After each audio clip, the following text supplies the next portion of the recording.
folks, welcome back. I'm Jess. This is the Scapegoat Club. Today I wanted to talk about emotional versus physical abuse in a narcissistic relationship. And the reason I wanted to talk about it is I think that I'm just so struck by the amount of stories I've heard of people who have been physically abused in a narcissistic relationship. Maybe as a result of trying to leave or fighting back against the narcissist. And then I wanted to consider really the debate around, or the debate that's going on in my head, which is around which is worse, physical or emotional abuse.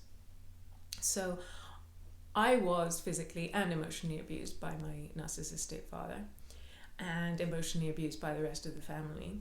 And what I think is really clear in our society is that physical abuse is definitely 100% not okay. We have procedures and policies in place in workplaces, in the legal system. We know that physically abusing attacking people is just not something we accept in our society, which is absolutely 100% the way it should be. Completely agreeing with that.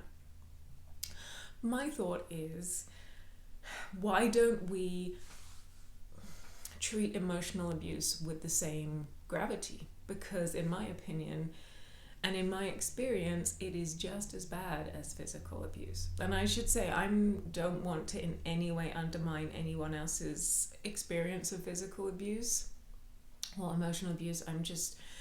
This is coming from my experience and what I've read when I've researched into things.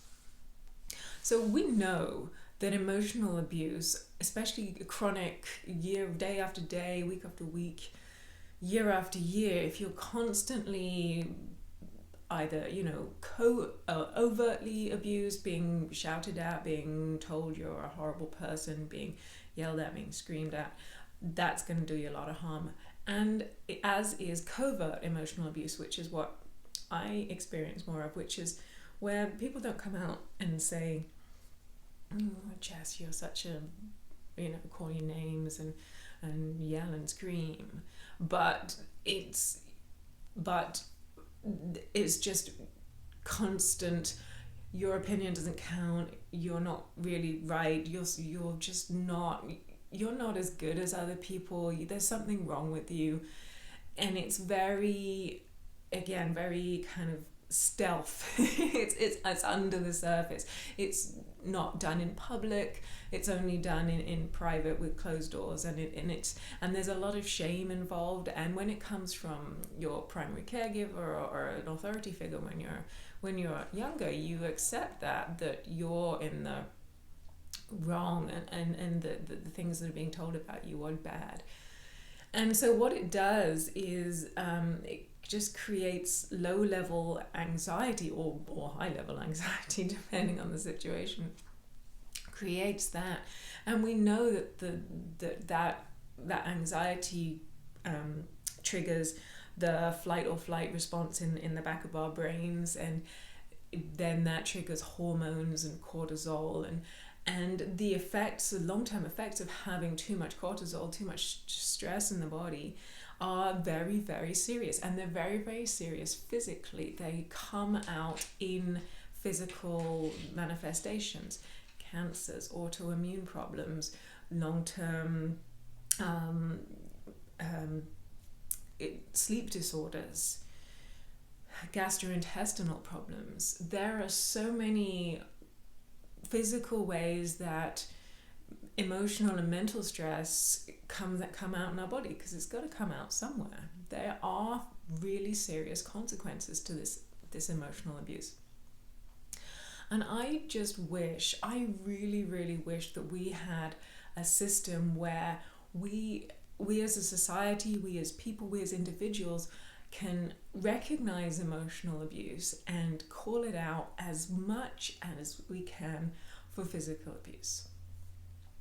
I know that in the legal system, there's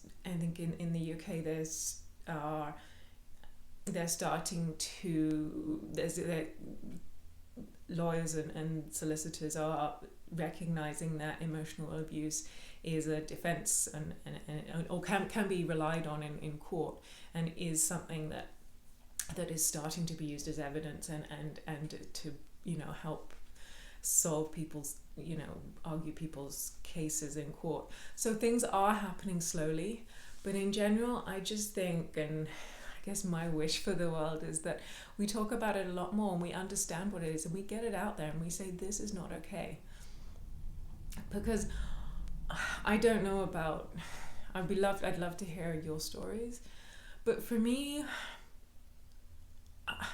it's very hard talking about a what if scenario, but I think it would have been a lot easier and for me a lot more preferable if my family had just, you know, hit me hard enough that the bruises showed, that I ended up, you know, needing some kind of medical assistance, or somebody found out, and then I could have got the help I needed, rather than living for decades in an abusive system that even now isn't seen from the outside, that even now the people who are perpetuating the abuse don't even recognize. Would I have been, there's a lot of what ifs, but if I had been able to get that help when I was a lot younger, I honestly, truly, I really, truly wish I had. I wish I'd known earlier on. I wish I'd had help, and I wish I could have done something about it, because emotional abuse for me was way, way worse than the physical abuse that I ever encountered. So not a happy story, but I'm gonna end on just, if you are in that physical abusive relationship, please reach out and talk to somebody. Please, there are so many resources out there. Please ask for help. And if you are in an emotional situation, an abusive situation, where you're even thinking you're worried about physical repercussions, then that is an enormous red flag. Please, if that is happening to you, your safety is paramount. So please do what you need to do and keep yourself safe. For the rest of us out there, I hope we can do our part to keep the conversation going and to be that support system for other people that may need us. Thanks, guys. You take care. I'll talk to you soon. Be safe. Bye.